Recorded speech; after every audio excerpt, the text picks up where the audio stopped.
Welcome to BoRAKyat TV. Assalamualaikum, salam sejahtera. My name is Firdaus Husni from the Malaysian Centre for Constitutionalism and Human Rights, MCCHR. So just a little bit about BoRAKyat TV and why we call it BoRAKyat. The reason why we are coming up with this initiative, and this is the very first episode, so I want to take my time to explain, is because we want to have a space, we want to create a space in which, in that space, we can have a conversation and share knowledge about the law, about human rights, the federal constitution, the highest law in our country, and essentially issues under the big umbrella of democracy. So that's why we call it BoRAKyat or BoRAKyat. So basically the idea is to sort of very casually discuss these complex topics, to sort of assist in public understanding of these various issues. Now, today we have with us a very important guest, our special guest, Nizam Bashir. All right. Hi, Nizam. Hi. How are you? Good. All right. So today we would like to actually discuss about this particular topic called judicial review. So, perhaps before we go into the nitty-gritty of what is judicial review, etc., maybe you can share a little bit about your background or experience concerning the topic. Well, I've been involved in judicial review cases, I think maybe since 2006. And I think I became involved in it in the quintessential way that public law lawyers become involved in judicial review cases. We are accidental public law lawyers. We take an interest in one area of the law, and all of a sudden we are doing cases about it. And that's a summary of how I came into doing public law cases. If you talk about the type of cases I've been involved in, invariably it's always been something, I think, with a religious component, either speaking on behalf of the religious authorities or speaking against religious authorities. So I'm essentially, the guy with two sides or two faces on the coin.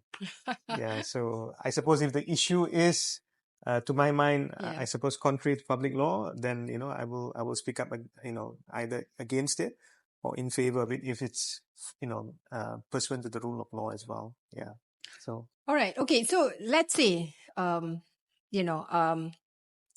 out there hearing the word judicial review, semakan kehakiman, for the first time, they'll be like, what is that? Apa tu? So how would you explain that? Well, when you talk about judicial review or semakan kehakiman, basically it's in a way a call to arms, for the courts to look at a decision and see that it's consistent with the rule of law. Okay? So the courts, of course, when they are carrying out that process of, reviewing the decisions in question, they don't reconsider the conclusion as such. It's more about looking at the processes and seeing whether the processes have been compliant in the various grounds where judicial review is concerned. And so long as it complies with that process, by and large, the court won't substitute its view as to whether the conclusion arrived at by the decision maker was correct or otherwise. That's the gist of it, lah. So it's just making sure that things follow the law. Yeah. All right. So perhaps to help understand the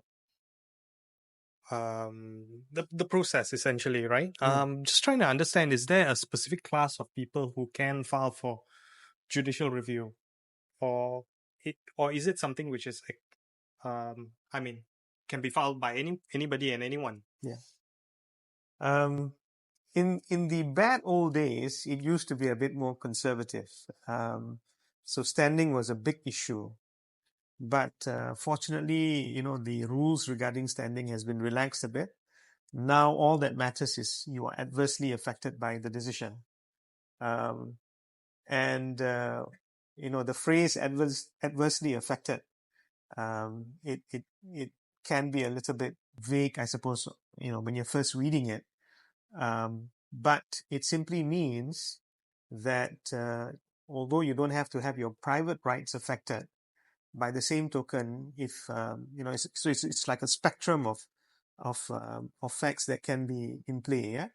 But at the same time, if you're a mere busybody, you simply take an interest in the matter. The courts in Malaysia have not accorded that person the ability to file judicial review cases. But if you can show in some way that your rights are affected, it doesn't have to be a private right. You can have the right to be heard. You can mount a judicial review case in courts. All right. So let's give it a scenario. Yeah. So let's say I am a Selangorian, and then I'm driving past, say, Pahang, right? And then I see pollution. And it's something that I feel affected. I don't feel that I can truly enjoy nature. And I found that, there's something wrong. Why is this even allowed? Can I take an action? Can I file a judicial review? Well, it's not purely a hypothetical scenario in the sense that there were these two ladies who were residing arguably in KL. They filed a case impugning the Kelantan Sharia legislation. And, some people were saying, hang on, you're just there like maybe on the weekends back in the hometown. But despite the fact the case made it all the way to the federal court and they were granted the right to be heard. So, I think as long as you can show some sort of connection, merely because you are a transient person doesn't mean that you're prevented from having your case being heard. I don't think the case is that strict, or the standing requirements are that strict. As long as you can show, because the problem is, for example, in Sharia matters, it can be a little bit more sensitive in the sense that arguably the person who's passing through is subject to the Sharia laws of that state. Yeah, so I think the considerations can be a bit different. I mean, following up from that question, are there any circumstances where challenging, or rather filing a judicial review is justifiable or permissible? So what are the requirements that are needed to file a judicial review? Well, I think as long as you can show that the typical grounds for judicial review is engaged, okay, and the typical grounds would be you can show that the decision was tainted by illegality in some way, tainted by irrationality in some way. There's non-compliance with the procedural framework, let's say in the Act. As long as you can show that any of those grounds are engaged, you would be justified in terms of taking the matter to court and asking the courts for leave to review the decision in question. Yeah, so it's pretty broad. There are a huge sort of principles to be met that you can show. As long as you meet those principles, by all means file it. I think I suppose when the question is phrased as whether it's justifiable or otherwise, it's a very Asian thing to some extent, going against the government. You shouldn't do that. Yeah. We're all well brought up, etc. Don't speak against our elders and all that. But ultimately, there are some things, unfortunately, you are entitled to differ in terms of how people are looking at things. Decision makers in question, in particular, yeah. So, and when you talk about illegality, when someone is not following the law, what the law requires, yeah, certainly you're entitled to bring the matter to court. And I think you shouldn't be too afraid about that. I do think in a way it's good that judicial review is deliberated through broad principles, rather than very narrow and specific consideration.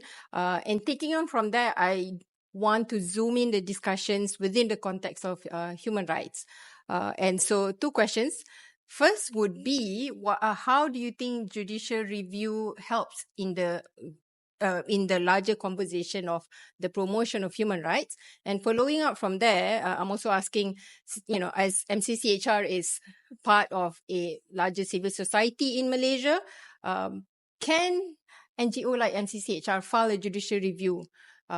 Not for the fact that it affects us, but because of the fact that what we do at MCCHR is to promote and protect human rights. So what do you think? Let me not answer the second question Come so on. explicitly. But I would say this: we have got a few cases filed by the Bar Council. They have filed, I think, a judicial review against a decision affecting maybe some cases involving pardons, involving maybe non-prosecution, etc. Yeah. And I think, the connection that those bodies have with these issues, rule of law, etc., is not too tenuous, in my view. Yeah. I think you talk about the Bar Council, for example, they've been involved in issues involving rule of law for, more than 50 years, easily. Yeah. So to say that a body like that would have no standing, I think is a little bit strange. It would be a little bit surprising. MCCHR, I wouldn't say they have not been involved in, asking the community to be concerned and cognizant of matters involving public law, but maybe they need a little bit more time. All right. Right. So coming back to the topic of human rights. So how do you see judicial review in the context of human rights? How useful of a tool is it in preserving and protecting human rights? So that was actually the first question that Firdaus asked, which I didn't quite answer. So I was hoping I was going to be able to avoid answering that. But since you caught on to that tactic, whenever you do judicial review cases, it's of course not just confined to public law grounds per se. I would say a distinct independent ground is also, human rights, and even various matters in terms of construction of the federal constitution, etc., which you can arguably also say is also connected to illegality, because that's the parent legislation, so to speak. Yeah. So if you talk about human rights, that's the entire part 2 of the federal constitution. And if you look at Article 4 of the federal constitution, any law that's passed after Merdeka Day that is not consistent with the federal constitution is void to the extent of that inconsistency. So certainly part 2, since it's part of the federal constitution, if anything is inconsistent with part 2, that is contrary to Article 4, and the law in question would certainly fall away, would certainly be declared as void. So any judicial review cases that raises matters of involving human rights certainly, would be promoting human rights, because you are having that dialogue about what is the content of that human rights vis-a-vis whichever article, whether it's Article 10, 8, 5, yeah. And you've had a number of judicial review cases where those matters were considered. You look at Judicial, for example. Those were, was a case where transgendered individuals were detained, and in the course of that detention, they were beaten up. Yeah. And the court looked at the content of Article 5, Article 7, Article 8, and considered whether or not those articles were breached by the decisions or the actions of the relevant officers. And not just Juzaili. I mean, you've got a whole slew of other cases where all these matters, there's that dialogue happening between what exactly is the human rights component in the decisions that were impugned, and whether those human rights were breached by actions of the relevant officers. Yeah, lots of cases. Okay, so you mentioned illegality being the ground for judicial review, right? Yeah. So other than illegality, so what if in a situation where the restriction is permitted, right? But it doesn't feel right. An example would be if we were talking about MCO, right? During the pandemic, and the federal constitution allows our freedom of movement to be restricted where there is public health issues, right? I think, we all can agree that. But let's say pandemic has ended, but the government still decided to maintain the MCO. Would illegality be the ground here because public health is allowed? Yeah, well, there are broadly, I would say there are 3 grounds Okay. for judicial review. There's illegality, there's irrationality, and of course procedural impropriety. So, of course, whenever a law is being passed, there is some basis, some premise as to why the law is being introduced.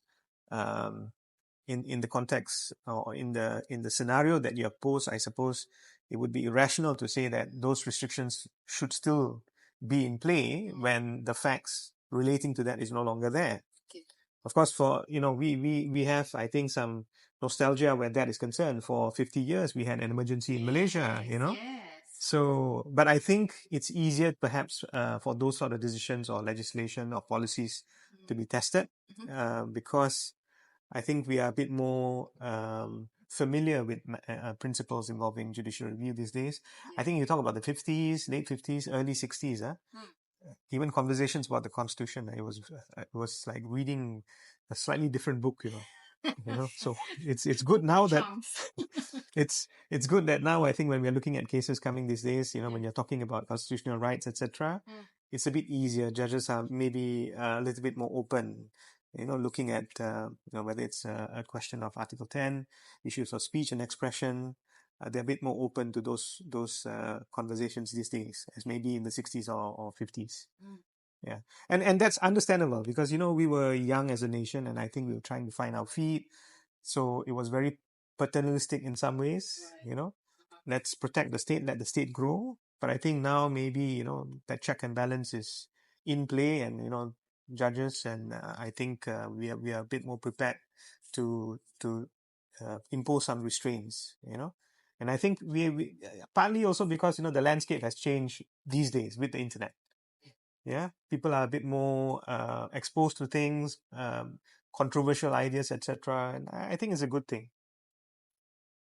Okay. Earlier you mentioned I think there were three items which come under or which would justify judicial review. So I believe it was illegality, irrationality, and procedural impropriety. Yeah. So now, of course, when we talk about illegality and procedural impropriety, there's of course a clear comparison or clear standard which you can contrast with, where it's either against the law or procedures were not complied with. But I'd like to zoom in on irrationality because I think that one seems a little bit unclear. So, would you perhaps share what irrationality entails? What is it? How do we define it? How do we make sense of it? If for example a particular decision is made on irrational grounds, let's say we come back to the example that Firdaus was giving just now. There was a policy in place imposing certain restrictions in terms of movement at a point in time when there were health concerns, health issues, and certainly at that point in time, it was rational for them to introduce that particular policy. Facts change. Those concerns no longer apply. And if those concerns no longer apply, is it rational for that policy to be implemented? The answer to that is certainly no. So that is where it's a question, I suppose, of there being a factual premise, but which no longer subsists, but you're still applying the policy in question. Similarly, if let's say there is a wrong appreciation of the facts, meaning to say they thought that facts exist. In actual truth, that facts do not exist. Can you still apply the policy? The answer to that is no. Yeah. So there's actually some nuances to that as well. I suppose what I would suggest is see a good lawyer. But what does that entail and what do you need to do exactly? Because sometimes, right, the fact that you have to go find a lawyer and then they'll tell you what to do, that in itself can be quite daunting because they still don't know what to expect. So, yeah, I always tell my clients, start from the beginning in the sense that start from a very simple sort of platform whenever you're looking at any decision. Does it sound fair? Adil tak adil? Okay. Kalau misalnya kata tak adil, you don't have to jump through hoops and all that. Anyone looks at it, something is wrong there. Yeah. Okay? So, of course, as lawyers, we are very fond of, breaking things down and it becomes like a very complex process. But ultimately, some matters just sells itself. I'll give you a very good example. Some years back, I think it was about 2 years back, we did a matter whereby the relevant authorities revoked the halal certification of our clients. And they revoked the halal certification on the basis that they found porcine DNA. DNA babi, at the premises. All right. But they came to that conclusion without visiting the premises of my clients. Oh. They made that conclusion only on the basis that the supplier had that issue at his premises. Oh. And because of that, you take supply from him, So therefore, we are also revoking yours.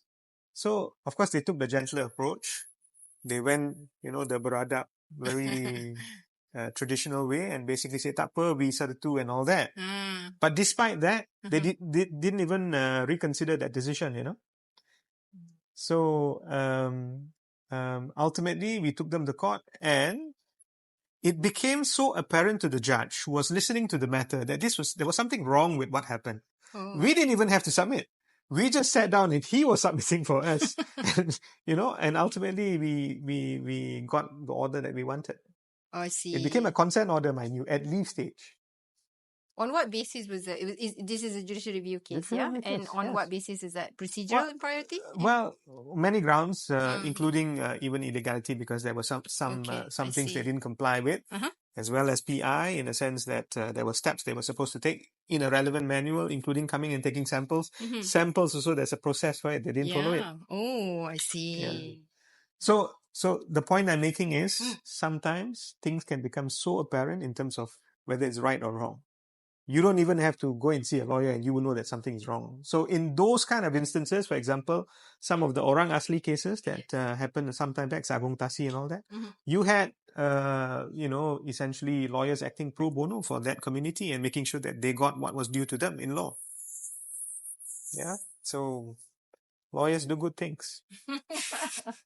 So not all lawyers are doomed to hell, right? So let's just say perhaps we can I suppose this is something that my question is more posed for the young lawyers out there who want to get into public law and want to perhaps help people on a pro bono basis in judicial review, for example. So what would you advise them, or what are the life lessons that you have learned that you would like to impart on them? Well, generally, when I suppose, trying to learn a new area of the law, because you may have either theoretical knowledge, or you don't have any knowledge at all. Yeah. So the first step always is be prepared to carry bags. Okay. Be friends with senior lawyers. Don't be shy. Buy coffee for them by all means. Over the years, if I were to look back, one of the best lessons a senior lawyer imparted to me was this, being encouraging and, making sure that I wasn't shy of being friends with seniors, and because he encouraged that indirectly by way of, organizing lunches very frequently between him and some of his other lawyer friends, that became a way for me to learn exactly how to practice law. So coming back to your question about judicial review, to me, young lawyers should do that. You have a lot of senior lawyers, unfortunately, sometimes being short of time. You can actually ask, whether you can assist in whichever public interest matters that they are doing. And in that way, you learn, I suppose, the tools of the trade, how they approach a particular subject or area of the law, the procedures involved in judicial review cases. And once you are armed with that knowledge, then of course you can start doing cases on your own. But at the same time, because you already have that sort of relationship with the senior lawyer, he's also able to sort of give you that pointers whenever you're stuck with whatever issues. Yeah. So life lessons wise, be friends with senior lawyers. Don't be shy. We all start somewhere, and there's nothing to be ashamed about that. Einstein wasn't Einstein overnight. The greatest surgeon in the world didn't become the greatest surgeon in the world. He started by doing all the small things. You'll get somewhere. Start with the small things, I suppose. So in a sense, it comes back down to beradab lah. Adab is good lah, but sometimes kena kurang beradab also. When the law is unjust, don't be too beradab. All right. Okay. So back then, when I was still a practicing lawyer, I remember someone asked me this question because this was in relation to the fact that I was very much involved in bar council activities, talking about constitutionalism and human rights issues. And this person asked me, and I know it was a well-meaning question, tak takut ke? And you mentioned earlier that some of the cases that you do under judicial review is where you speak against the religious authority or you speak on behalf of the religious authority. So I'm going to throw that same questions to you. Well, there's a verse in the Quran. I mean, if you talk about where do you find courage, and it can be whichever book. Yeah. There's a beautiful quote by Dean Koontz on doing good and being kind, and how it will sort of ripple throughout time, and that small act becomes a selfless act of courage down the road. But coming back to that Quranic verse, if you see even essentially your parents doing wrong, you have to be bold enough to say that, look, that's not right, that's not the way to do things. But of course, there may be this, coming back to this question of adab, there may be ways of doing it. But when you're talking about the state, at the end of the day, look, we vote our lawmakers in, yeah, and we expect them to play according to certain rules, yeah. And the rules is there in terms of the federal constitution. The powers are all distributed according to the various levels of lawmakers that we have, whether federal or state. And I don't think you're doing a wrong thing by saying follow the law. This is like a football match, man. Yeah. If you see Man City playing against Man U and the referee is not not being neutral, I mean, you get upset. So it's the same thing where law is concerned, or where even decisions are concerned. If it's biased, if it's not consistent with law, that's not the way to do things. All right. So perhaps coming back to, I think you earlier gave some examples of previous judicial review cases that you've done, or you've heard about, or you've read about. So which case in particular perhaps do you find most interesting? And what were the considerations in that particular case? Well, I think, I mean, if I were to speak personally about what the answer should be to that question, I suppose, cases that you have taken on, we as an individual have taken on, generally those cases are most interesting because you would have slept, eaten, showered with it for like 2-3 years, and you would have turned it over in every way possible, trying to find a solution essentially for the client.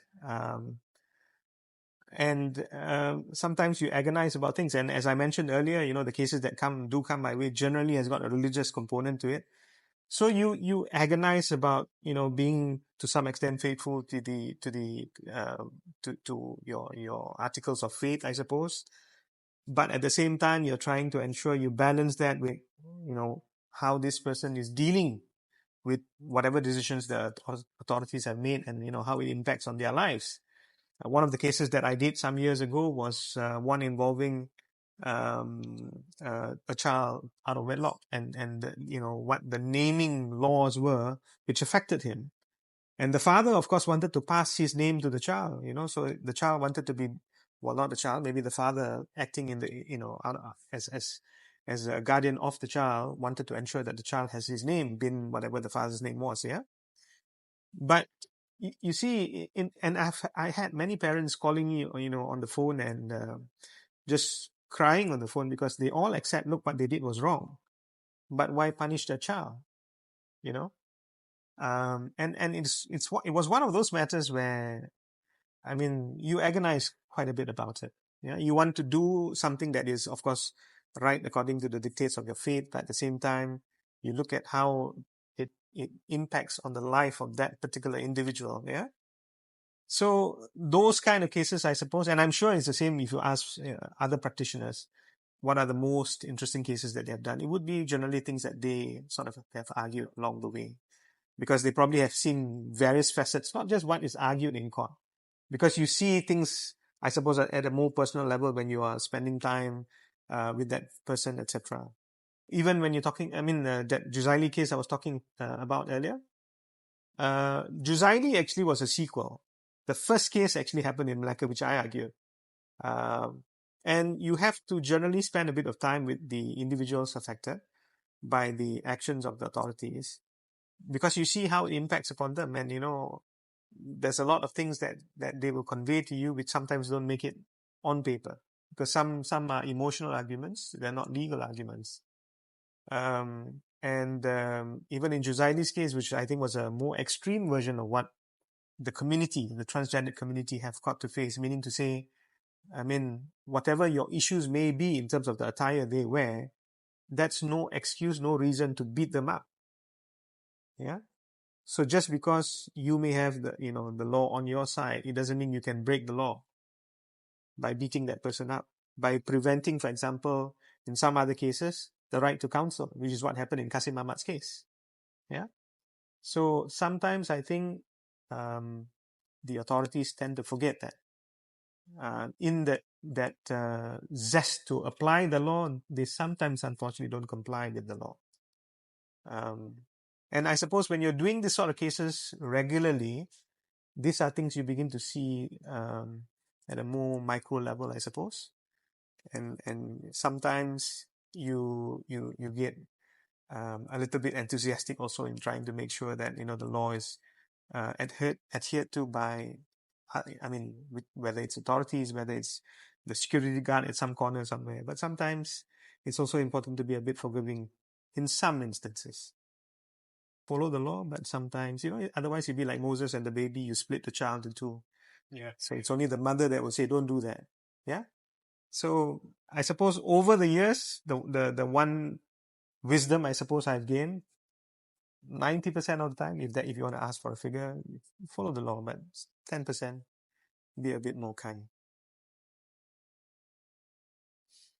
All right, so I want to wrap up these conversations, Yes. and I would say, personally, one main takeaway that I can take from our discussion is that when we see injustice, when we see human rights violation, the fact that it was done by the administration of the day does not mean we should accept it as it is. Does not mean, oh, that's how things are. The government, they know best. Because if that's the case, then the concept of judicial review wouldn't even be there in the first place. And it is through this judicial review process that injustice can be rectified, and human rights violation can be looked at, and in a way strengthen even more our human rights protection in the country.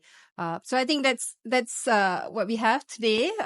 Thank you, Nizam. Thank you for having me. And this recording, we are doing it at our resource center at MCCHR, as you can see here. The collection that we have, and so I do want to spend a bit of time before we end it by talking about one of the books that we have in the collection. And this book is called Breaking the Silence, Voices of Moderation, Islam in a Constitutional Democracy. And I thought it's a fitting choice since we did touch a bit about religious authorities and even in some of the example of cases that you mentioned. And we notice here that you were the first contributor, the first article contributor here was Nizam Bashir. So you want to talk a bit about this book and the article that you contributed? Well, since you were very kind in terms of giving me that space, of course, just to remind everyone, Cik Firdaus Husni also has an article here. But what I think I wrote in this particular book essentially was tracing the history of Islamic law in Malaysia. Oh, okay. And of course, I also touched on Sheikh Omar, Sheikh Aso, and whether some of the conclusions in that case was necessarily correct. But I think the ending to the article I thought was quite interesting. One of the things that I was talking about was that we should get the balance right, even in our, I suppose, desire to ensure that Islamic law manifests itself within the nation. But I think there's a beautiful counterpoint to that desire, in the sense that you've got Part 2 of the Federal Constitution, there's human rights there. So it tempers, I think, the idea that there's only one version to what is right, to what is true. And I think you must accommodate something that's more diverse and more forgiving, more, I suppose, a more concrete human experience of how Islam is realized in someone's life. I see. Yeah. I don't know whether that's there in the article. It's probably not there. But Well, people have to read it to see for themselves. yes, yes. All right. But the sentence that I wanted to quote was this. Because I asked a key question in the entire article: is it possible to submit to God while promoting human liberty? And if you can answer that question and strike that balance between the despotic experience of theocracy and the godless experience of secularism, Malaysia will prove to be a model state. So Nice. yeah. Thank you. All right. Okay, so I think that's it for today. Again, I want to thank Nizam. And I also do want to share that this is only the first episode. So please do follow us, MCCHR, on our website. We are also on Spotify. And if you want to know what's the next topic of conversation, do watch out on our, all of our spaces on social media, and give us a follow, like, and then let's continue the conversation online as well. Now again, my name is Firdaus Husni. Azad Akbar. And thank you. Like, follow, and subscribe us. To be a land that's peaceful and strong, which fights right against wrong, and all of its people.